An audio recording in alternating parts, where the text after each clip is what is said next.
오후에도 오전에 이어서 계속해서 8월 집회 말씀 요약 정리로 은혜 받는 시간을 갖고자 합니다. 우리 기독교는 꼭 실상에 도인 것을 명심합시다. 그저 탁상 공론적으로 말만 하고 또 하나의 형식적으로 의식적으로 우리가 예배당에 왔다 갔다 하는 이런 정도의 그런 종교로 우리가 생각해서는 안 됩니다. 그런 허례허식적인 그런 신앙생활은 우리에게 있어서 외식적이고 하나님이 기뻐하시는 그런 신앙이 될 수가 없습니다. 우리의 신앙은 반드시 결실이 있는 실상에 돕니다.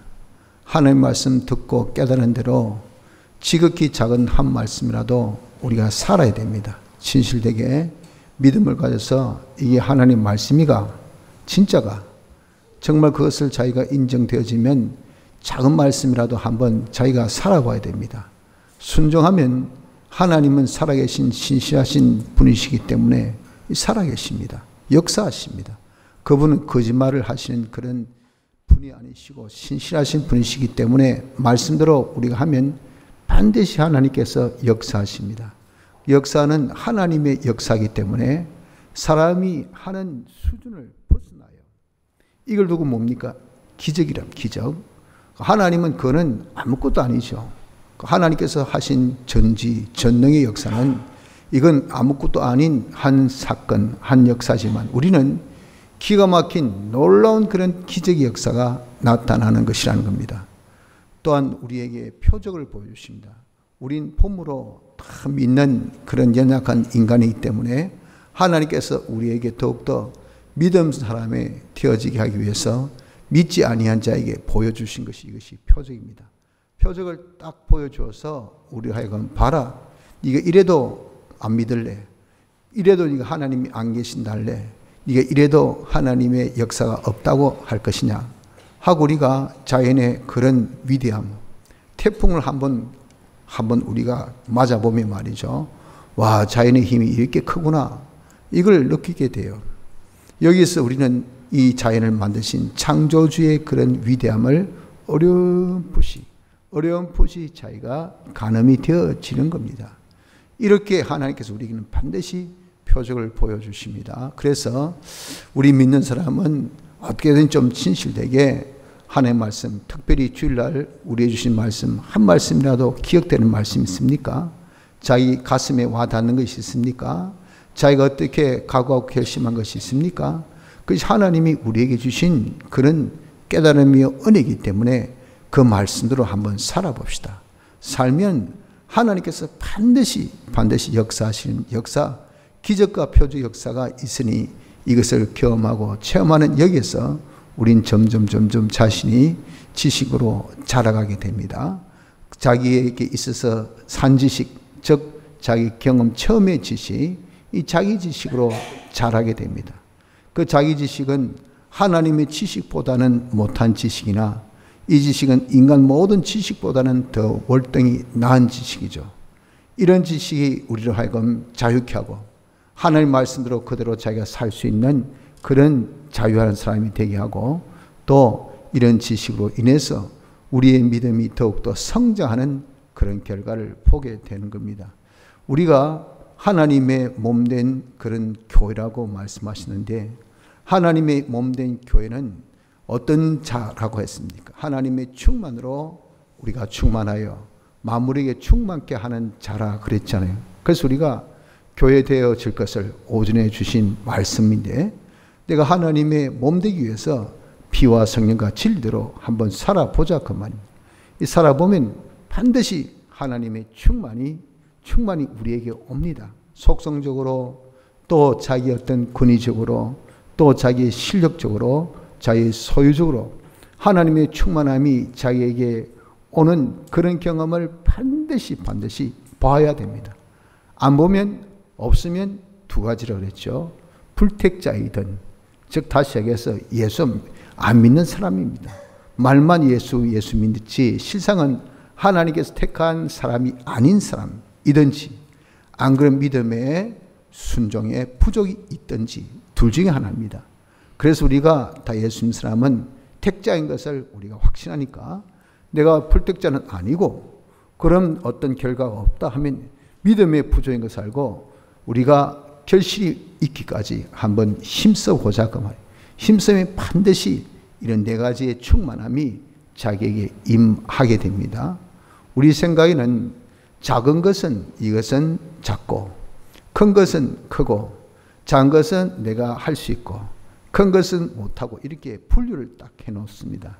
그러나 하나님에게 있어서는 작고 크고는 이건 아무 상관이 없습니다. 왜? 하나님은 무한하신 분이시니까 한계가 없어요. 그래서 하나님께서 나에게 이런 충만함을 아주 작게 주셨다. 조그마한 그런 자신의 어떤 이 속성의 변화가 있다. 또 권위가 좀 생겨졌다. 자기 실력이 좀 향상되었다. 자기의 소유가 좀 많아졌다 하면 우리는 이런 거 어쩌다 소발에 찌잡듯이 잡았구나라고 생각하면서 큰 것은 아예 생각 안 하죠. 이렇게 큰 것을 어떻게 우리가 받을 수 있을까? 이건 안 된다고 생각할지 모르지만은 그건 우리 생각이고 하나님의 영역은 하나님의 하시는 그 역량은 하나님은 작은 것도 하실 수 있는 분이요 큰 것도 인간이 상상하지 못할 것도 얼마든지 하실 수 있는 분. 다시 해서 나의 무좀도 낫게 해주셨다. 그분이 낫게 해주신 그 정도의 치료가 죽은 자도 살리셨다. 그 정도와 우리는 분명하게 다릅니다. 있을 수 없는 것이죠. 도전할 수 없는 부분이지만 하나님은 얼마든지 그 또한 쉽게 하실 수 있는 것이 이것이 하나님의 역사입니다. 역사. 그러니 여러분 우리가 이렇게 정말 교회로서 성장하면 하나님의 충만으로 우리가 다 충만하여 충만케 하는 자가 되어진다 그 말이에요. 그런데 원칙이 무엇입니까? 충만으로 충만하여 충만케 이게 뭐죠? 선순환이 되어야 된단 말이에요.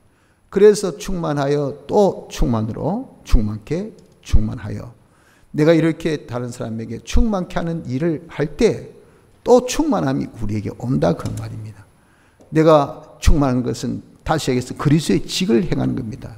쉽게 얘기해서 다른 사람을 구원 운동에 힘쓰는 겁니다. 내가 주의 일에 힘쓰는 거예요. 주님의 일을 하는 데 있어서 반사로서 말씀 전가하는 것도 있을 것이고요.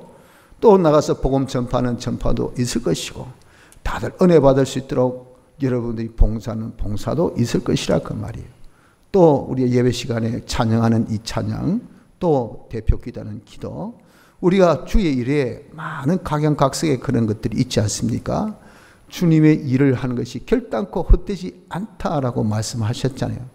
그리고 경고하고 흔들리지 말며 라고 말씀하신 대로 우리가 그러나 이것이 경고가 안 되고 흔들릴 때가 많습니다. 사람 보고 주위 환경 보고 뭘 보고 하니까 아이고 목사님 뭐 뻑하면 저한테 제일 많이 하는 것이 나 이제 그만하고 싶습니다. 나 이제 봉사 안 하랍니다. 내일은 직분 안 맡으랍니다. 이게 무슨 큰 자랑입니까? 크게 뭐 저한테 뭐 과시하는 겁니까? 그건 깨닫지 못해서 그래요. 왜 그렇습니까? 내가 이렇게 나의 직분이 영원한 직분이 뭐죠? 그리스도 직이에요. 그리스도 직. 그리스도는 봉사의 직입니다. 섬김의 직입니다. 이런 직을 영원한 직분으로 우리에게 주셨기 때문에 그 실력을 지금 이 세상에서 구비하고 그런 이 현장이 교회에서 우리가 그런 실천의 그런 사실 아닙니까? 그래서 내가 그런 것들을 주님의 명령같이 우린 다 주 예수 그리스도 이런 생활을 해야 될 자로서 그리스도의 일을 하는 것이 봉사일 주님의 일을 하는 것이라 그 말입니다. 이렇게 할 때 하나님께서는 뭘 주십니까? 더 하실 수 있는 씨와 양식을 주셔요. 씨와 양식. 씨와 양식이 이것이 반드시 틀림없이 우리에게 있는 것이 뭔지 이게 실상의 도람 이런 것이 뭡니까? 우리에게 주신 하나님의 결심입니다. 결심.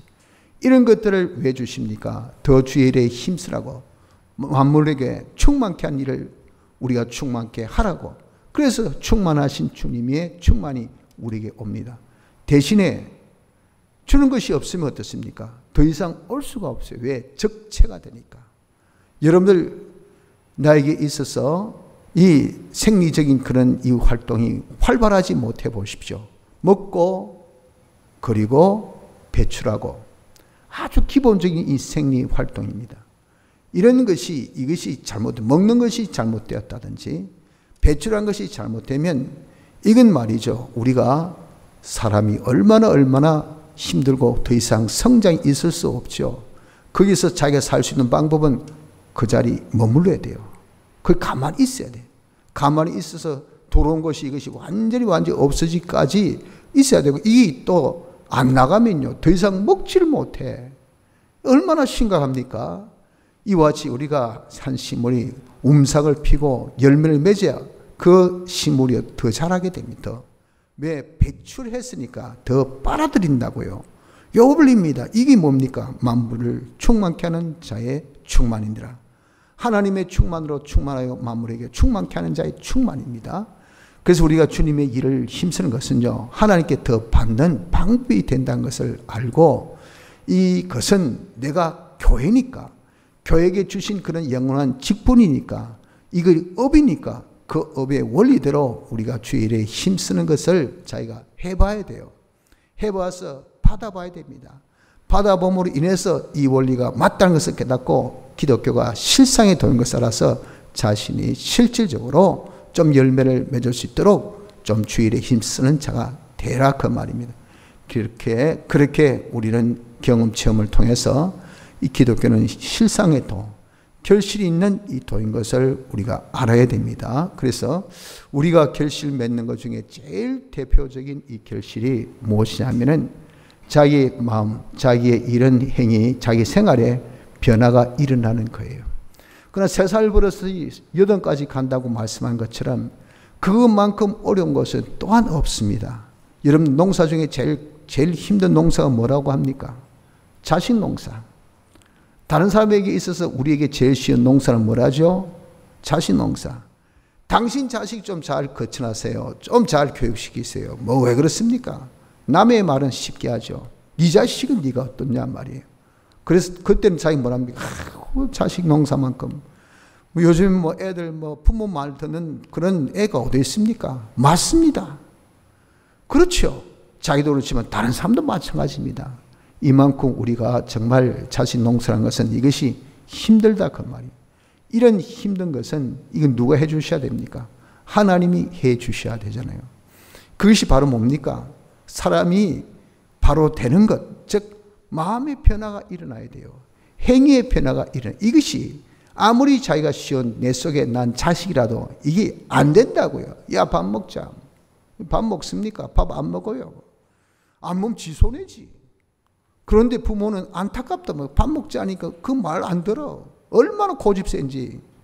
그리고 옷 갈아입자. 옷 절대 안 갈아입어. 얼마나 고집 센지. 이거 여러분들 하나만 봐도 사람을 변화시킨 거, 마음 하나 변화시킨 거 이 쉽습니까? 이건 절대 안 돼. 그래서 그런 것들 변화를 두고 기적이라 합니다. 그러니까 하나님의 이 기적의 역사 중에 제일 대표적인 기적 역사가 사람의 이 마음이 변화되고 자기의 생활이, 자기 행동의 변화가 일어난 것, 이것이 최고의 기적이에요. 그리고 표적은 그렇게 자기가 마음이 변화되고 생각이 달라지고요. 자기 생활이 패턴이 달라지면요. 자기에 있는 그런 이 몸의 이 병들이 다 어디서 나왔습니까? 잘못된 생활, 잘못된 음식, 잘못된 그런 모든 생활의 패턴, 거기서 다 온 거 아닙니까? 지나친 근심, 걱정, 다 병을 유발케 합니다. 하지 말아도 합니다. 왜? 하나, 악습, 근심의 악습, 걱정의 악습, 불안의 악습, 염려의 악습, 이게 꽉 배어 있으니까 이게 안 고쳐져요. 하나님의 기적 같은 역사에서 자기의 마음이 달라져요. 생각이 달라져요. 자기 생활이 달라져요. 마음을 가볍게 가집니다. 편안하게 가집니다. 쉽게 가집니다. 그게 마음대로 됩니까? 안 돼요. 하나님이 말씀 순종하니까 주신 무엇입니까? 하나님의 역사가 나타나면요. 인간의 심리계를 컨트롤한 분이 이 하나님이에요. 인간의 정신계를 조절하는 분이 이게 하나님입니다. 인간의 모든 활동계를 주장하시는 이것이 하나님이십니다. 그래서 여러분들 우리가 정말 하나님의 기적 같은 역사가 나타나는 것은 인간의 이 마음의 변화, 자기 행위의 변화, 생활의 변화입니다. 그로 인해서 나타난 표적, 눈에 확 띄어나는 표적이 뭐냐? 몸의 병 고침 받는 거예요. 이런 것들을 우리는 어떻게 경험해 봐야 됩니다. 그래서 예수 믿는 거, 근데 말만 예수 믿는다. 그냥 교회 몇 년 다녔다, 가방 끈이 많이 내가 길이 짧니, 그게 무슨 소용이 있습니까? 아무 소용 없어요. 교회 다녀서 무엇을 실상의 결실을 실상의 결실을 봐요. 그 결실의 정도가 내 믿음의 성장의 정도가 되어진 겁니다. 또 기독교는 계시의 도입니다. 계시에는 자연 계시가 있고 특별 계시가 있는데 범죄절에는 자연 계시로 이게 되어졌습니다. 왜 계시를 우리에게 주시는가 하는 것은 하나님은 영이시니 사람이 못 봐요. 하나님 완전하시니 그 말은 무한하신 분이시니 인간의 한정적인 생각으로 하나님을 따라잡을 수가 없어요. 그런 우리에게 하나님을 보여줘야 되죠. 하나님의 뜻을 알려줘야 될 거 아니겠어요? 그래서 하나님이 선택하신 방법이 계시, 우리에 나타내어 보여주시는 그겁니다. 그것이 계시입니다. 그 나타내어 보여주실 때 그때에 범죄 전에는 자연 만물 이런 것을 통해서 하나님께서 하나님 속성을 크게 심어주어서 태풍만 봐도 지진만 봐도 그냥 바람 부는 거 봐도 하나님이 살아계시구나. 아이고 하나님 두려워라 이랬는데 이게 인간들이 범죄한 이유는 이게 안 먹혀요. 그래서 인간이 범죄한 뒤에는 특별 계시를 주셨어요. 자연 계시는 이렇게 만물, 자연물 그리고 하나님의 섭리, 인간의 심리까지 이런 것들은 하나님께서 주신 자연 계시. 하나님 주신 특별 계시는 무엇이냐? 보다 더 정확한 예언의 말씀을 주셨다는 그 예언, 즉 문서 계시입니다. 문서 계시. 문서 계시와 그 문서 계시 안에 하나님의 이런 기적의 역사, 병든 자 있다, 고쳐주셨다, 눈 떴다, 그리고 걸었다, 죽었다가 살았다, 이런 것은 다 하나님의 기적이죠. 이런 기적 역사가 적혀 있는 것을 두고 우리는 형식 계시라 그럽니다. 근데 문서 계시 안에는 두 종류가 있죠. 하나는 신구약 성경 말씀, 이것이 문서 계시고 신구약 성경 말씀 안에 은밀 계시, 즉 성령의 감동 역사 있습니다. 그것을 두고 은밀 계시라는데 이 은밀 계시가 있어요. 근데 우리가 이런 자연 계시나 형식 계시는 문서 계시보다 정확하지 않아요. 이런 것들을 우리가 잘 아는, 그걸 통해서 하나님의 뜻을 잘 깨닫는 방법이 무엇이냐면은 자연 계시나 또 형식 계시 이런 것을 통해서 문서 계시에서 이것이 확인이 되어야 됩니다. 성경에 기록되어 있는 이거 보니까 이러한 계시는 우리에게 이러한 것을 알려주시구나. 이것이 확인돼야 돼요. 그런데 문서 계시의 확인은 한 줄, 한 곳의 확인으로 끝나면 됩니다.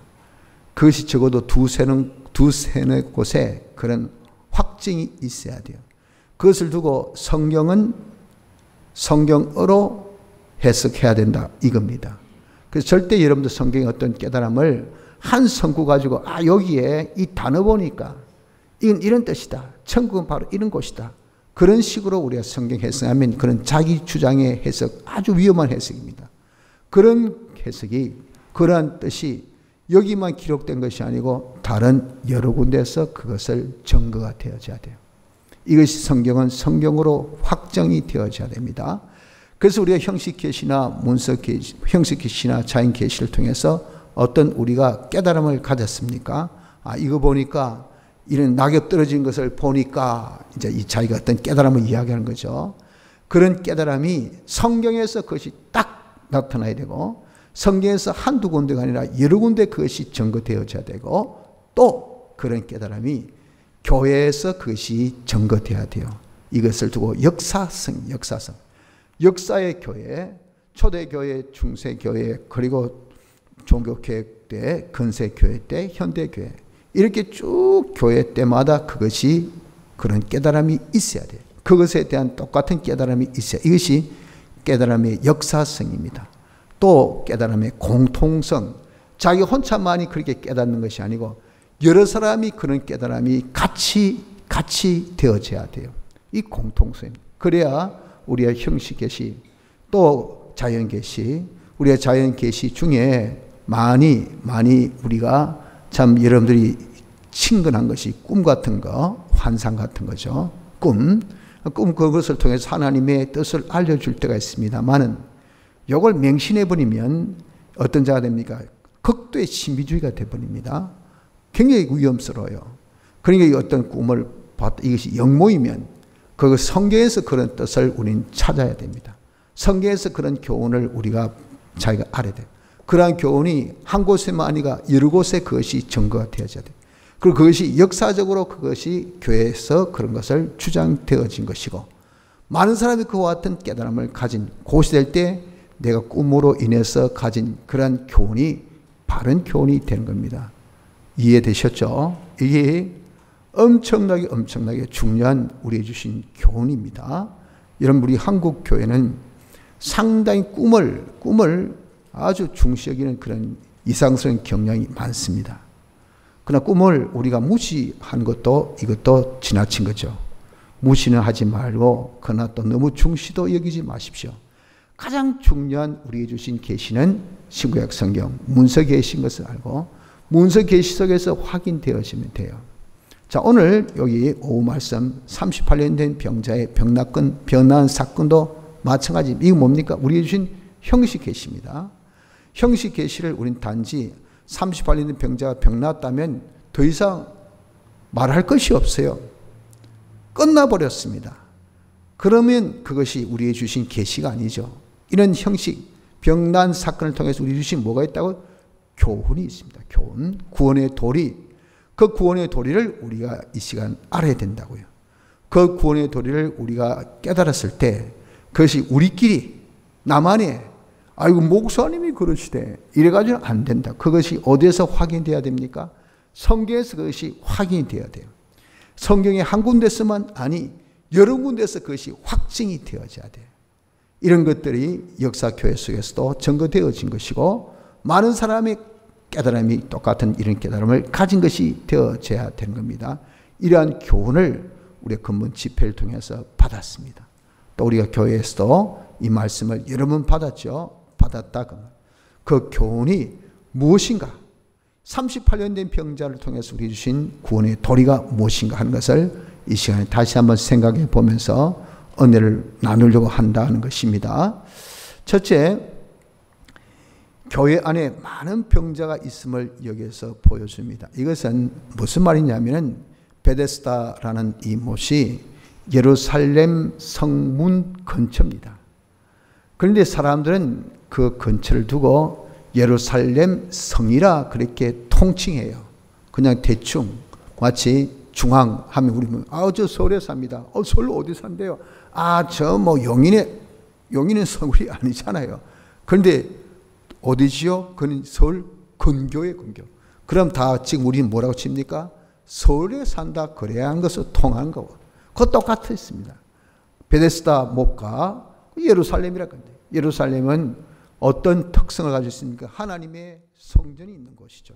그걸 두고 그래서 예루살렘 곧 이것은 시온성 곧 하나님의 성전 이렇게 또 연관을 시켜버려요. 그러니까 하나님 성전 안에 여기에 많은 병자가 있다는 것을 이것을 두고 우리는 봅니다. 그런데 이 성전 안이라는 것은 실상은 성전이 아니지만 그러나 예루살렘 성 밖에 있는 지역은 엄청 넓단 말이죠. 엄청 넓은 곳이에요. 그래서 성전 구조를 통해서 우리에게 알려주신 부분이 있다는 것을 알 수 있다고요. 그 뭐냐면은 계시록 11장에 거기에 대해서 말씀하기를 성전 방마당 있고 그리고 성전과 제단과 경배하는 자가 있다 하고 이렇게 두 종류의 사람을 분류를 했단 말이에요. 여기서 우리 이 말씀과 서로 일치가 되어지는 걸 볼 수가 있는 겁니다. 그래서 성전 방마당이라는 것은 성전 구조 속에서 볼 때 울타리 아닌데 성소는 아닙니다. 그러나 그 지역은 그 넓이는 엄청 넓어요. 한 7배, 8배 정도 될 만큼 성소보다 이렇게 넓고 그래서 수많은 사람들이 있지만 수많은 사람들은 여기 병자같이 수많은 사람들은 하나님이 간섭하지 않는 부류에 속한 자인 것을 우리가 계시록 11장 통해서 알 수 있습니다. 그 성경의 말씀대로 교회 안에는 수많은 사람들이 하나님이 간섭하지 않는 사람들이 있다 하는 것을 여기서 우리는 교훈으로 받아야 돼요.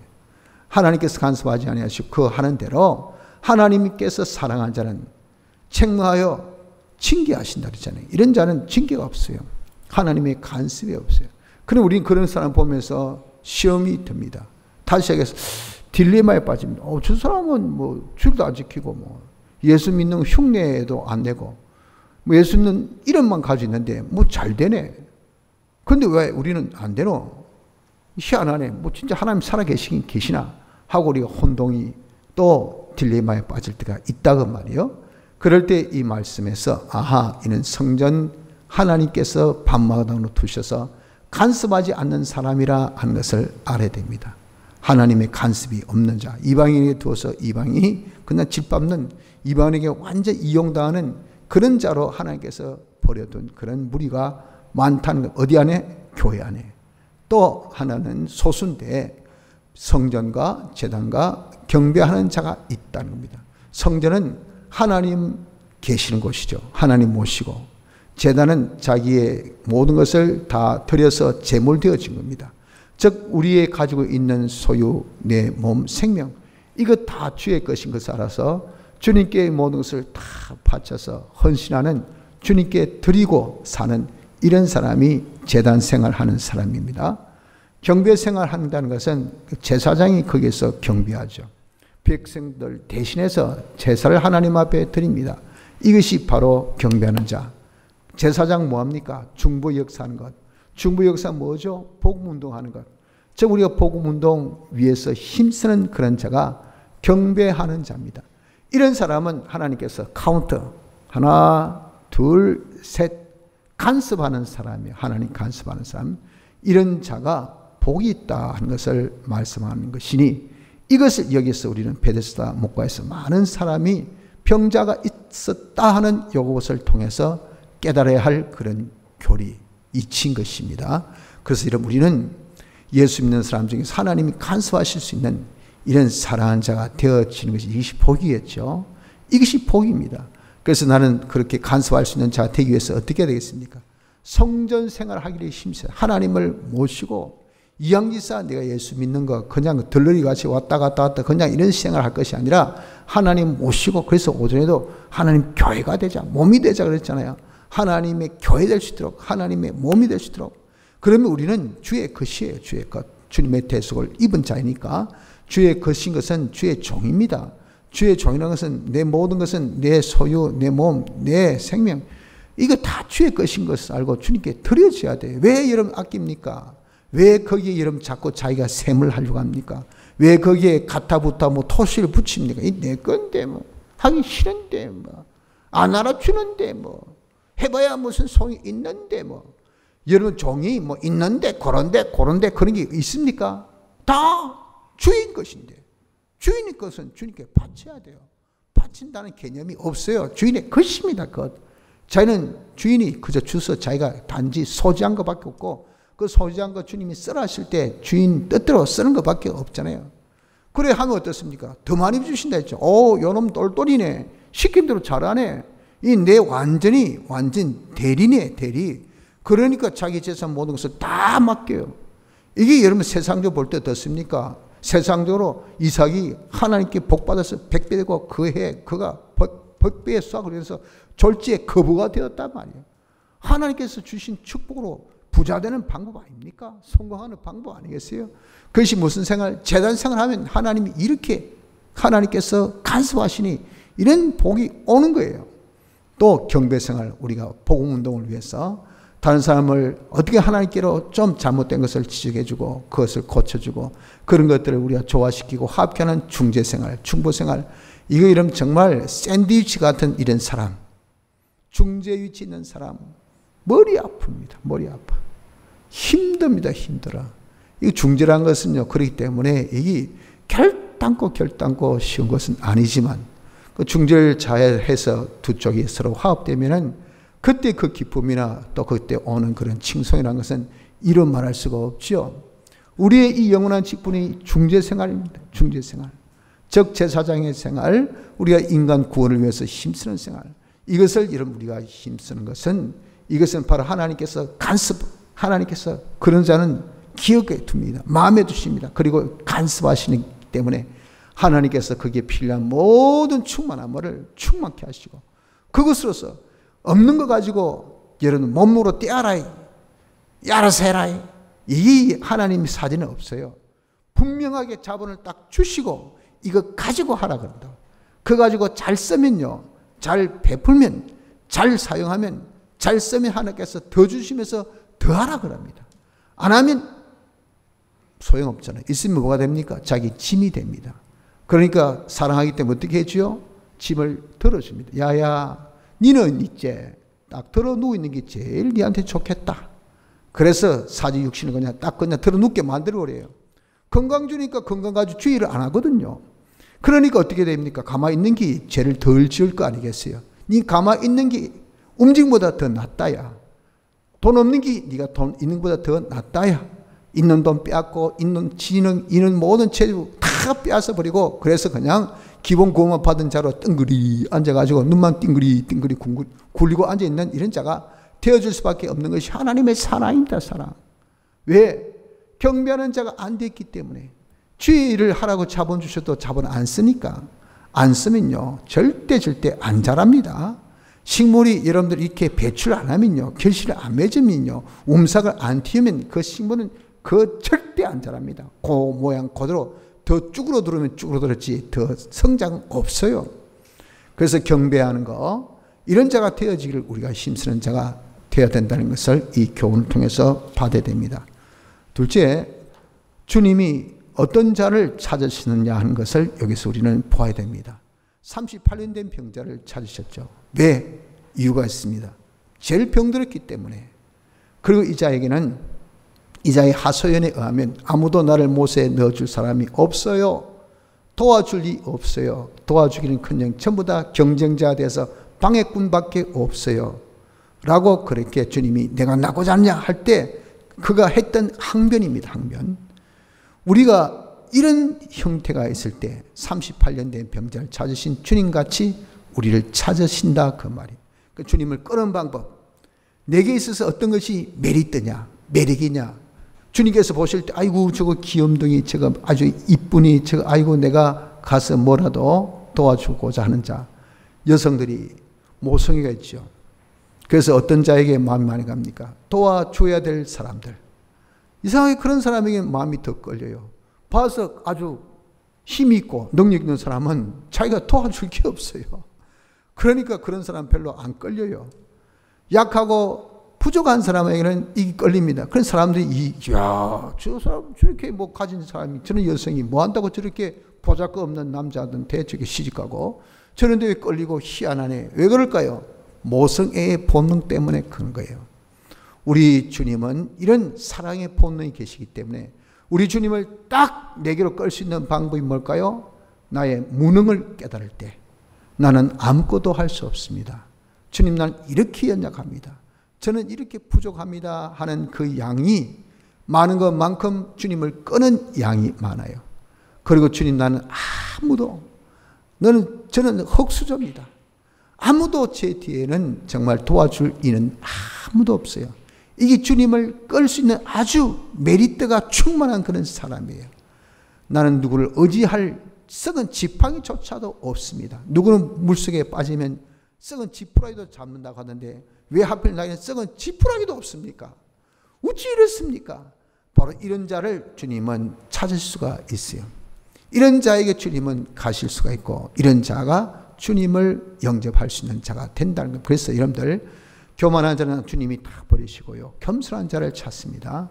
우린 약할 때가 그때가 제일 자기가 강할 때. 그렇기 때문에 내가 약한 거, 내가 아무도 도와줄 것이 없고 내가 의지할 것 없는 걸 슬퍼하지 마시고요, 이런 것을 가지고 이런 우리가 정말 고민에 빠지지 마시고 원망 불평하지 마세요. 그것이 나에게는 오히려 장점, 그런 것이 오히려 주님을 끌 수 있는 방법이라 하는 것을 우리가 명심해야 됩니다.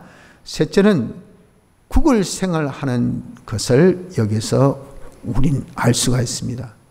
여러분, 여기 베데스다 목가에 많은 사람이 모인 이유가 뭐죠?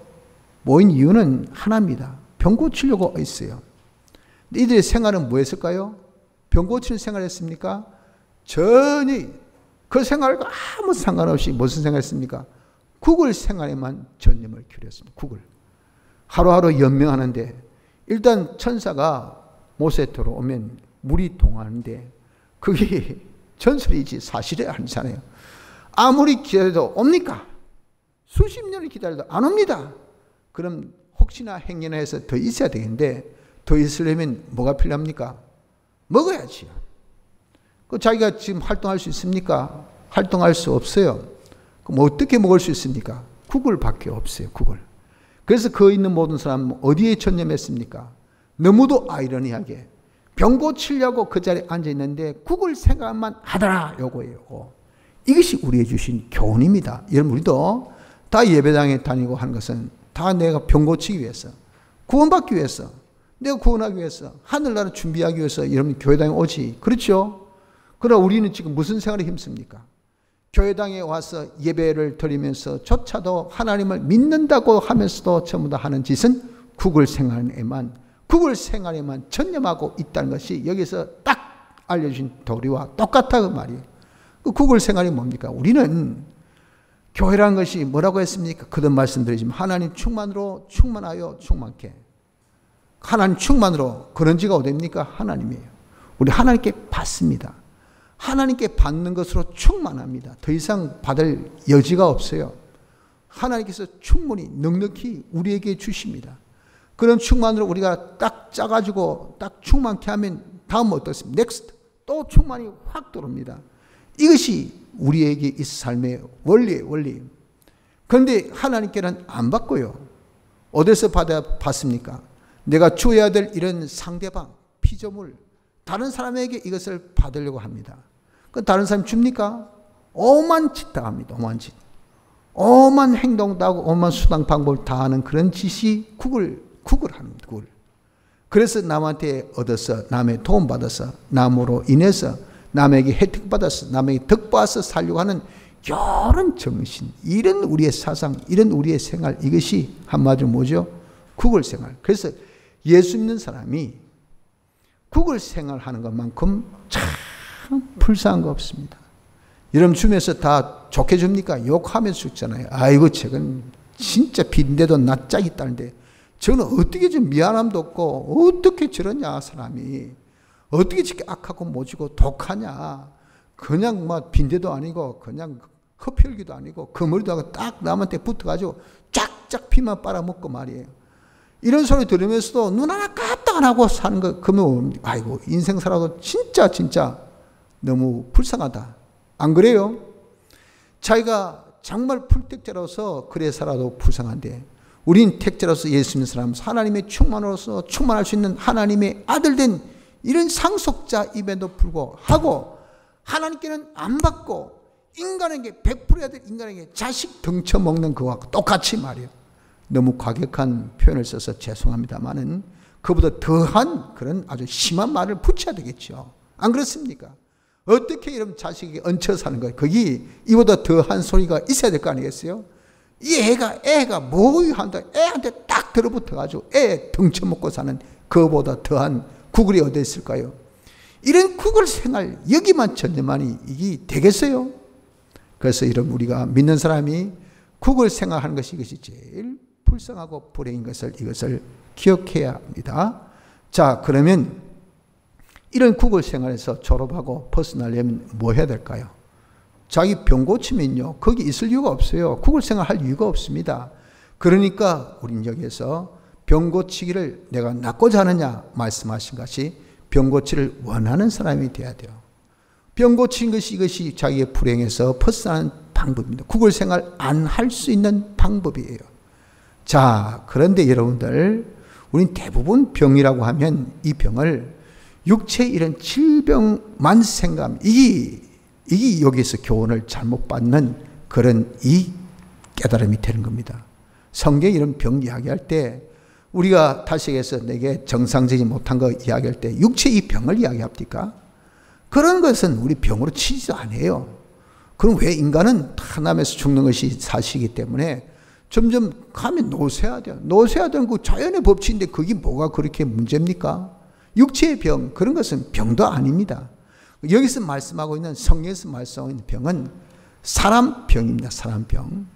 그럼 사람병이라는 것이 이건 인간 세상적인 지식으로서는 그런 개념이 없기 때문에 이게 무엇인지 몰라요. 이 사람병을 이해하려면 우리가 무슨 지식을 가져야 되냐면은 사람의 구조와 창조의 질서라는 이 원리를 이해를 해야 됩니다. 사람의 구조와 창조의 질서. 사람의 구조와 창조의 질서라는 것은 무엇이냐면은 하나님께 사람을 만드셨을 때 영육으로 만드셨어요. 영은 인간의 주격이죠. 이 영은 하나님의 모형입니다. 하나님 형상대로 지음받는 것이 영. 영만 있습니까? 우리의 마음하고 몸이 있죠. 마음은 영의 모형입니다. 영을 모방해서 지은 것이 이것이 마음이에요. 몸은 마음의 모형입니다. 그래서 마음을 본받아서 마음의 이 모형으로 지은 것이 이것이 몸입니다. 만물은 우리의 몸의 이 모형이에요. 우리의 몸을 보고 이렇게 지어진 것이 이것이 만물입니다. 이것이 무엇이냐면은 이것이 인간의 구조입니다. 구조. 자, 여기에 창조의 질서가 무엇이냐면 이 영은 오직 하나님 형상대로 지음을 받았기 때문에 그래서 하나님만이 내 영을 딱 주장합니다. 지배합니다. 통치합니다. 그리고 마음은 영에게 이 모형으로 태어지기 때문에 영만이 자기 마음을 통치합니다. 또 몸은 자기 마음의 모형이기 때문에 자기 마음만이 자기 몸을 통치합니다. 다른 사람의 마음이 제 몸을 여러분 통치합니까? 여러분들이 아이고 목사님 저 머리카락이 좀 이상한데 저 손을 한번 싹 요래 한번 싹 올려주시면 딱 좋겠네요. 제가 그 마음을 읽고 이 손이 올라갑니까? 절대 안 올라가죠. 제가 느낌에 이게 뭐가 좀 건지럽다면 이 손이 올라가지. 마음 시킨 대로 몸이 움직입니다. 이것이 몸은 마음에게만 통치받는 거예요. 내 환경, 내 지금의 모든 주위에 있는 것들. 여러분들이 통치합니까? 여러분들 마음에 아이고 목사님 물 한 잔 딱 드시면 딱 좋겠네. 많이 하셨으니까 목이 좀 끌끌하실 건데 여러분들 아무리 말을 해보세요. 마음으로. 제가 듣습니까? 아니에요. 내 몸이 이걸 컨트롤해야 돼요. 내 몸이 물컥 있네 마시자. 그래서 내 몸이 모든 환경을 지배합니다. 통치합니다. 이게 창조의 질서예요. 그래서 우리가 통치한다는 것은 이것은 무엇으로 통치하는 거 하면은 피와 성령과 진리로만 통치를 하게 돼요. 피와 성령과 진리, 예수님의 대속의 공로로 인한 주신 성령과 성경 말씀, 이 성경 말씀 진리로 통치를 하는데 통치한 정도가 무엇이냐? 통치한 정도가 그 사람의 능력이고 그 사람의 실력의 정도요. 그 사람의 활동의 범위입니다. 그래서 누가복음 19장에 한 문화의 대가가 한 고을의 권세를 주신다고 했어요. 네가 이 세상에서 피와 성령과 진리대로 살기를 문화는 로마 이 화폐에 있어서 제일 약한 돈이 이 문화입니다. 한 문화 정도 아주 조그만하게 우리가 조금 정도의 피와 성령과 진리대로 자기가 살았어요. 그 산 것에 대한 활동의 범위가 하늘 날아가니까 한 골만큼의 활동의 범위가 된다는 것을 알려주는 비유가 문화 비유입니다. 그래서 여러분들 이 모든 주위 환경은 내가 입을 쳐서라 그랬어요. 영이 입을 쳐서는 무엇이라고? 마음. 마음이 입을 쳐서는 자기의 몸. 몸이 입는 청소는 자기의 환경. 저 사람은 한번 결심하면 이야 말 마라 끝까지 해야 된대. 그게 뭡니까? 마음의 활동의 범위, 마음의 역량이 아주 크다는 거예요. 그래서 장고추가 맵다더니 저 사람은 와 말이 꽃실상이야. 말이 생각하면 그대로 쫙 이루어. 그 사람의 능력 아닙니까? 그 사람의 활동의 범위예요. 이런 것들이 무엇입니까? 이것이 창조 질서에 의해서 그 사람이 얼마만큼 마음이 몸을 장악하느냐 요 정도를 두고 말씀하는 겁니다. 이 원리를 이해하면 사람병을 우리가 알 수가 있어요. 그래서 사람병이라는 것은 이런 원리 속에서 우리는 알 수 있는 것은 영의 병은 영의 유약병입니다. 영의 유약병이 사람병의 1호. 즉 영은 하나님께서 다시 살리셨을 때 중생으로 완전한 영으로 온전한 영으로 살렸기 때문에 영 자체로서 오류 흠점이 없어요. 그러나 이 영이 뭘 장악합니까?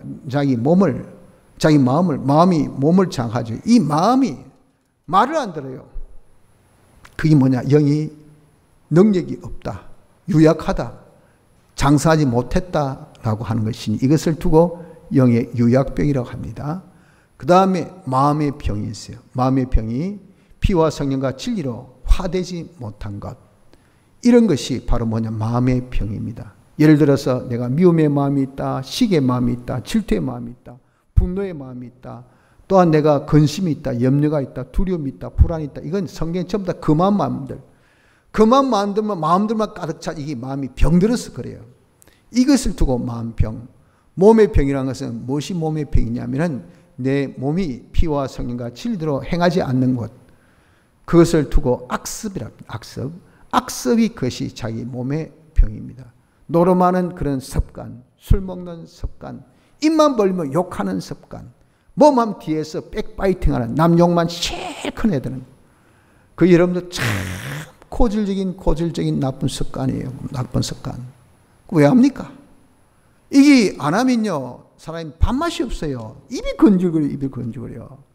그래서 그걸 안 할 수가 없어. 그러니 뭐 말만 입만 벌리면 아이고 귀를 막아야 됩니다. 어떻게 육두문자를 쓰고 어떻게 남 해방하는 소리, 남 비방하는 소리, 남 욕하는 소리만 전부 다 부정적인 소리만 그게 옆에 사람이 오염이 된다는 거예요. 희한하게. 그러니 꾸중물에 같이 있으면 꾸중물이 그냥 흘러 들어온 겁니다. 얼마나 그 한 사람 통해서 온 지역을 더럽히는지 몰라요. 이러니 여러분 이게 얼마나 문제입니다. 이게 악습, 인간의 이 병입니다. 병, 악습. 그것을 두고 우리의 몸의 병, 행위병입니다. 자, 이러한 병을 우리가 고친다는 것은 어떻게 하는 것이 고친 것이냐? 이 잘못된 것을 치료해야 되겠죠.